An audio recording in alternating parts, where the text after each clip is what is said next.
শুভ সকাল বন্ধুরা। দেখো আমি ঘুম থেকে উঠে পড়েছি। এখন মোটামুটি 5:30 মতো বাজে। আমি একটু আগেই উঠি। মেয়ে এখন কিন্তু ঢাকা গোড়া দিয়ে ঘুমোচ্ছে। মেয়েকে ওঠাবারই চেষ্টা চলছে। দেখি ও কখন ওঠে। ওই যে দেখতে পাচ্ছ ছোট্ট হলুদ রঙের ঘড়িটা, ও চিলড্রেন্স ডেতে দিদার কাছ থেকে এটা কিনেছে। বলেছে দিদা আমি নিজে নিজেই অ্যালার্ম দেবো। তো এখানে জল গরম বসিয়ে দিয়েছি ওকে মুখ ধোয়াবো বলে। আর ওইদিকে টিফিনটা রেডি করে নিয়েছি। জল গরমটা হয়ে গেলে ব্রাশে কলগেট দিয়ে দেবো, নিজে নিজে মুখটা ধুয়ে নেবে। তো ওঠাতে ওঠাতে দেখো এতক্ষণে সে উঠেছে। অ্যালার্ম কিন্তু বেজে যায়। ও কী করে বলো তো, অ্যালার্মটাকে বন্ধ করে দেয়, নিয়ে আবার পাশ ফিরে শুয়ে পড়ে। যদিও আমি একটু আগে উঠে আমি যে ফ্রেশ হই, তারপর টিফিন তৈরি করে ওকে ওঠাই। ও মোটামুটি 6টা থেকে 6:15-র মধ্যে উঠে পড়ে। কিন্তু কি বলতো, ছোট বাচ্চা তো, শীতকালে উঠতে ওদেরও খুব কষ্ট হয়, বুঝি, কিন্তু কি করব বলো, উপায় থাকে না। স্কুলগুলো কিন্তু কিছুতেই টাইম পিছোয় না। সেই 7টা তো 7টাই থাকে ওদের। তো 6:15-র মধ্যে না ওঠালে না ওর মাইন্ডটাও ফ্রেশ হয় না, মুডটা অফ হয়ে থাকে। একটু আগে উঠলে ওর ভালো লাগে, ফ্রেশ হয়ে যায় স্কুল যাবার আগে। উঠতে একটু কষ্ট হয় ঠিকই, কিন্তু একটু পরে আবার ঠিক হয়ে যায়। দেখো এখন উঠে ওর খাট থেকে নামতে নামতে প্রায় 5 মিনিট। তো উঠে ও চটিগুলো পড়ছে। আমি তাই বলি, তুই যে ঘড়িটা কিনলি অ্যালার্ম দিয়ে ঘুম থেকে উঠবি বলে, তুই তো অ্যালার্মটা বন্ধই করে আবার শুয়ে পড়ছিস, তাহলে তুই অ্যালার্ম দিয়ে লাভটা কী বল? তো হাসবে, বলবে মা আমার না শীতকালে উঠতে না খুব ঠান্ডা লাগে। এই হচ্ছে ব্যাপার। বুঝি কষ্টটা, কিন্তু কি করব বলো। তো দেখো মুখ ধোয়া হয়ে গেছে, দুধ রেডি করে দিয়েছি, এবার দুধ খেয়ে নেবে। এবার রেডি হয়ে সমস্ত কিছু কাজ করে ও একটু বই নিয়ে বসে। আমি ওকে বলি যাবার আগে অন্তত 5-10 মিনিট যেটুকু সময় থাকবে একটু রিভিশন করে নে। তো ওর যেটা ইচ্ছে হয়, যে সাবজেক্ট ইচ্ছে হয় সেটাই পড়ে স্কুলে যায়। আর ওইটুকু সময়ে, যেটুকু সময় ও পড়ে সেইটুকু সময়ে আমি বেডটা ক্লিন করে নিই। দুটো রুমেরই বেড ক্লিন করে ঘরটা পরিষ্কার করে নিই, যাতে করে আমার কিছুটা কাজও এগিয়ে থাকে। তো দেখো জানলা দিয়ে সূর্য দেখা যাচ্ছে, কিন্তু সূর্যটা এখনো পর্যন্ত তেমনভাবে জোরালো রোদ দেয়নি। দেখো একটু হালকা হয়ে আছে, কি সুন্দর লাগছে তাই না? তো যাই হোক, চলো এবার মেয়েকে স্কুলে দিয়ে আসি। গাড়ি চলে আসবে নিচে।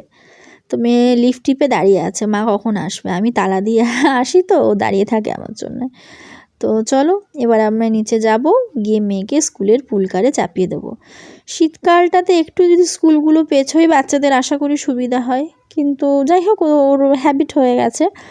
আর আমার মনে হয় সকালে ওঠাটাও ওদের জন্য খুবই ভালো। দেখো নিচে চলে এসেছি। নিচে কি পরিমাণ যে হাওয়া দিচ্ছিল আমি বলে বোঝাতে পারবো না।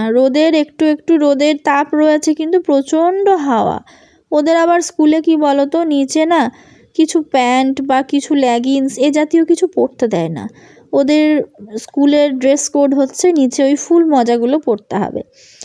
তো বলো, মজাগুলো তো পাতলাই হয়, কিন্তু কি করব, আমার শুধু আমার মনে হয় ওর যেন ঠান্ডা লাগে। কিন্তু কিছু করার নেই, পড়াতে কিছু পারবো না, তো ওরকমই মজা দিয়েই পাঠাই। তো আমি আর মেয়ে নিচে নেমে এসেছি, এখন দাঁড়িয়ে রয়েছে। দেখো ওই ফ্ল্যাটেরও বাচ্চারা দাঁড়িয়ে রয়েছে, সব স্কুল যাবে, বাবারা নিয়ে যাচ্ছে। তো আমরা একটু আগে এসেই দাঁড়াই, যাতে করে হড়বড়ি না হয় বা গাড়িকে এসেও বেশিক্ষণ ওয়েট করতে না হয়। ওই জন্য আমি নিচে এসে দাঁড়িয়ে থাকি আমি আর আমার মেয়ে। আমার মেয়েও খুব পছন্দ করে না হড়বড়ি, ও ভালোবাসে ধীরে সুস্থে যাবো, এটাই আর কি। তো আমি একটুক্ষণ দাঁড়াতে বেশ ভালোই লাগে সকালবেলা। দেখো প্রত্যেকটা গাড়ি যেটাই যাচ্ছে সব স্কুল পারপাস আর কি। তো সকাল থেকে সবাই স্কুল। আর আজকে বুধবার, আজকে আমাদের এখানে হাট বসবে। বাড়ি থেকে কাছেই, ফ্ল্যাট থেকে আমাদের। তো আজকে ভাবছি আর যাব না হাটে, টুকিটাকি জিনিসপত্র রয়েছে। তো দেখো সব পুলকারগুলো যাচ্ছে। আমার মনে হয় জানো তো, পুলকারই বেস্ট বাচ্চাদের স্কুল যাওয়া। কারণ আমরা নিয়ে গেলে মানে প্রতিদিন নিয়ে যাওয়া নিয়ে আসা একটা বড় দায়িত্ব। কোনো দিন হয়তো আমার শরীর খারাপ হলো বা কিছু অসুবিধা হলো, তখন ওর স্কুলটা কামাই হয়ে যাবে। কিন্তু পুলকার থাকলে অন্তত যদি কোনো কষ্ট করে নিচ পর্যন্তও পৌঁছে দিতে পারি, গাড়িতে করে স্কুলটা যেতে পারবে, কামাইটা অন্তত ওর হবে না। তো আর শীতকালে ঠান্ডাটা লাগে না, বাইকের হাওয়াটা লাগবে না, কাঁচ জানলার বন্ধ থাকে। গরমকালে যেমন সূর্যের তাপটা লাগে না। আবার বর্ষাকালে খুব বৃষ্টি হলেও কিন্তু সে স্কুল যেতে পারে। আবার অনেকে বাইকেও নিয়ে যায়, রেনকোট পরে হোক, ঠান্ডাতে গ্লাভস পরে, এটা পরে। তো যাই হোক, আমার পক্ষে মনে হয়, আমি যেহেতু মেয়ে নিয়ে থাকি একা, আমার পক্ষে মনে হয় যেন পুল কারটাই আমার সুবিধে।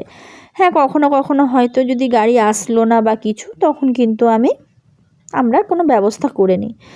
তো আমার মেয়েও কিন্তু পার্সোনাল কোনো ভেহিকলস যেতে পছন্দ করে না। ওই বন্ধুদের সঙ্গে যে ওর অভ্যাস হয়ে গেছে, ও বলে না মা, আমি দাদুর সাথেই যাব। দাদু মানে হচ্ছে গাড়ির যে চালায় আর কি, তিনি একটু বয়স্ক, তাকে আমরা কাকু কাকু বলি, তাই জন্য আমার মেয়ে কিন্তু ওকে দাদু বলে।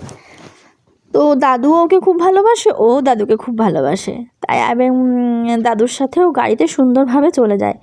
কতগুলো বন্ধু থাকে, দেখো বাইকটা কিন্তু লাইট জ্বালিয়ে এলো। হ্যাঁ, তখনও মানে একটু কি বলবো, কুয়াশা ঠিক বলবো না, একটু আবছা আবছা ওয়েদার ছিল।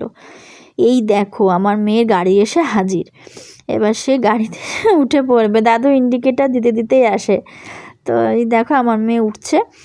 ব্যাগগুলো এত ভারী হয় না, 7টা-8টা করে পিরিয়ড থাকে, আর মানে প্রচণ্ড ভারী হয়। দেখো সে টাটা করে দিল।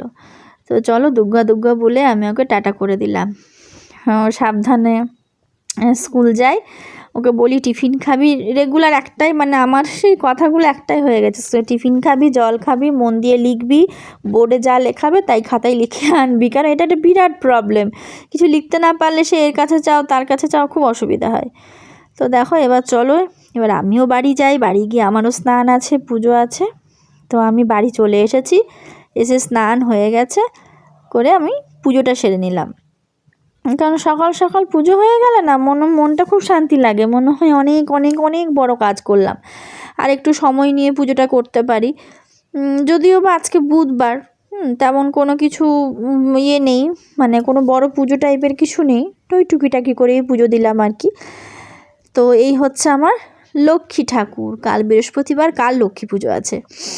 তো আজকে এমনি মিছরির প্রসাদ দিয়ে ঠাকুরকে আমি পুজো দিলাম। আর দেখো ঘরে ধুনো জ্বেলেছি, এই ধুনোটা হচ্ছে আমার খুব প্রিয়। এই ধুনোটার গন্ধে গোটা ঘর যখন ভরে যায়, আমার যে কী ভালো লাগে আমি বলে বোঝাতে পারবো না। তো সকাল সকাল ঘরে ধুনো দিয়ে দিয়েছি। কোনো দিন আমি দুবেলাই দিই, সকালেও দিই, দুপুরে বলছি সরি, বিকেলে দিই, সন্ধ্যা দেওয়ার সময়। তো দেখো জানলা দিয়ে এতক্ষণে রোদ এসছে, এখন মোটামুটি 8টা মতো বাজবে।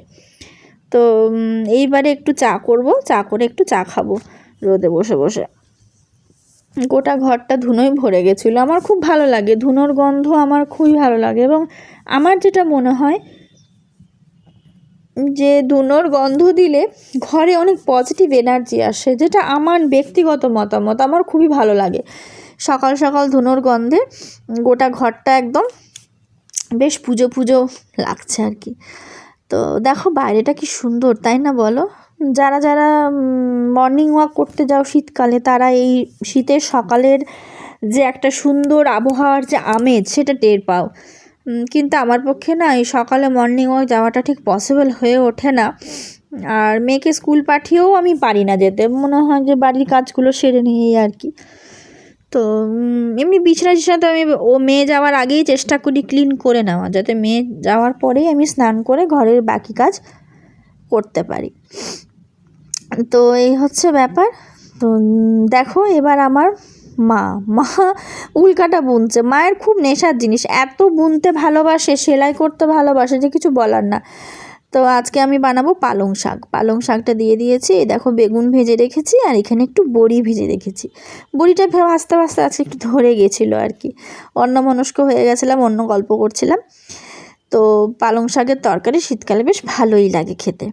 আর এদিকে একটু চিকেন পিস পিস করে কেটে রেখেছি, চিলি চিকেন করবো রাতের বেলা। তো এই দেখো মাকে বললাম তুমি একটু চিলি চিকেনের এগুলো কেটে দাও, তাই মা মাটিতে বসতে পারে না, তো তাই খাটে বসে বসে একটু কেটে দিচ্ছে। আর এটা হচ্ছে পালং শাক, বেগুন আর বড়ি দিয়ে, আর এটা হচ্ছে হাঁসের ডিম করেছিলাম আলু আর ধনেপাতা দিয়ে। এদিকে ভাত বসিয়ে দিয়েছি, ভাতও হয়ে এসছে। মেয়ের স্কুল থেকে আসারও সময় হয়ে গেছে, মেয়ে আসবে, মেয়েকে আবার স্নান করাবো, রেডি করব, তারপর দুপুরবেলা খানিকটা ওরা নিচে গিয়ে খেলে। চলো সবাই ভালো থেকো, সুস্থ থেকো, কাল আবার দেখা।